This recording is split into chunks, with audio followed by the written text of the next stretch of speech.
بسم اللہ الرحمن الرحیم۔ آزاد کشمیر کے اندر، اس خطے کے اندر ہمیشہ امن قائم رہا۔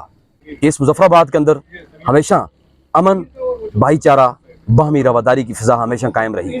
میں یہ سمجھتا ہوں تمام علماء سے، تمام شیوخ سے، مشائخ عظام سے، اہل علم دانشوروں سے، اور جتنے بھی ہمارے یہاں پہ مذہبی اسکالرز موجود ہیں، آپ کی وجہ سے اس ریاست کے اندر ہمیشہ امن قائم رہا، باہمی رواداری قائم رہی، محبت قائم رہی۔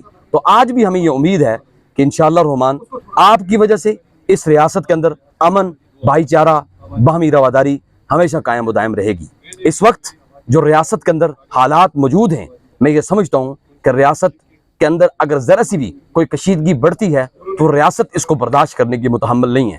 تو میں یہ التجا کروں گا بحیثیت چیئرمین ادارہ برائے انسانی حقوق امن کونسل پاکستان برائے بین المذاہب مانگی کہ آپ تمام مل کر، تمام علماء خود مل کر ریاست کے اندر جو یہ چھوٹی موٹی اس وقت چپکلشیں اور جو رنجشیں ہیں، ان کو ختم کر کے اس فضا کو مزید محبت، بھائی چارہ، باہمی ہمدردی اور رواداری کے اندر اس کو لے کے جایا جائے۔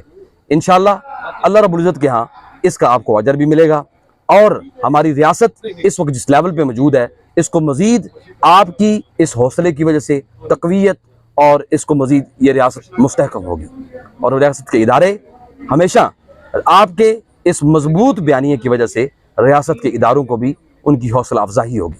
جزاک اللہ۔